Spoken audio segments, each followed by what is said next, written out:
इनके पास और कोई काम ही नहीं है, इसके पास केजरीवाल के पास बस एलजी पे इल्जाम लगाना। अब ये जाएगा पंजाब, क्योंकि यहाँ पे तो इसका कुछ रहेगा नहीं। अब वो जो भगवत मान नहीं, पैक लगा दे पैकवतमान। भारत के और हिंदुस्तान के लोगों ने मन मना लिया है कि अब ये जो छोटी मोटी पार्टियां है ना, इनको है ना बाहर भेजो। नतीजे आने वाले हैं, नतीजों पर आप क्या कहना चाहेंगे?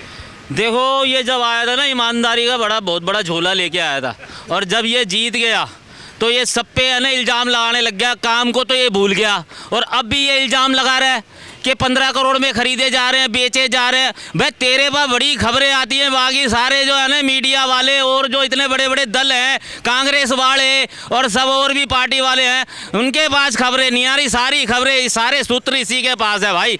इनके पास और कोई काम ही नहीं है, इसके पास केजरीवाल के पास बस एलजी पे इल्ज़ाम लगाना। कोई खरीद रहा है, कोई बेच रहा है, कोई ले रहा है, कोई क्या। अबे भाई, दिल्ली में कोई काम नहीं किया इसने दिल्ली में, तो दिल्ली की जनता ने मन मना लिया है। और एग्जिट पोल में भी दिखा दिया है, कल आपको 11 बजे तक है ना फाइनल पता लग जाएगा।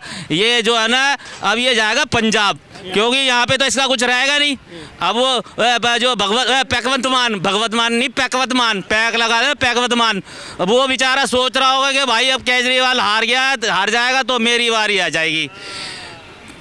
तो आपको लगता है जो एग्जिट पोल दिखाए जा रहे हैं, क्योंकि 12 एग्जिट पोल आए और 12 में से 2 ही कह रहे हैं कि आम आदमी पार्टी जीतेगी, 10 ने बीजेपी को कहा है, तो एग्जिट पोल लग रहा है एग्जैक्ट पोल हो जाएंगे। देखो, मैं बताऊं आपको, हरियाणा जीता, महाराष्ट्र जीता, यूपी में उपचुनाव जीता, और यूपी में अब एक सीट पे हो रहा है वो भी जीतेंगे, और दिल्ली भी जीतेंगे। क्योंकि जो है ना, भारत के और हिंदुस्तान के लोगों ने मन मना लिया है कि अब ये जो छोटी मोटी पार्टियां हैं ना, इनको है ना बाहर भेजो। ये बेकार के जो है ना बस घुमाते रहते हैं। हमारे को प्रधानमंत्री काम नहीं करने दे रहा, वो काम नहीं करने दे रहा। अबे तुम्हारे को जनता ने चुना है तो अपना काम करो ना। तुम्हारे को दूसरे पे इल्जाम और क्या, और इनके पास जो स्टेट के जो मुख्यमंत्री होते हैं उनके पास काम नहीं है, ये इल्ज़ाम ही लगाने का काम रह गया। जब से आए इल्ज़ाम लगा रहे हैं, 11 साल में इल्ज़ाम। कभी धरने पे बैठ जाता पार्लियामेंट के, कभी वो कहता ये नहीं कर रहा, कभी हमारे को ऐसे खरीद रहे हैं, कभी वो बेच रहे हैं। या भाई तेरे पास क्या, दिल्ली का जो बुरा हाल कर दिया। मैं करोल बाग चुनाव में आप भी गए थे, देखा था कितना बुरा हाल था वहाँ पे। सड़कें देखी थी आपने?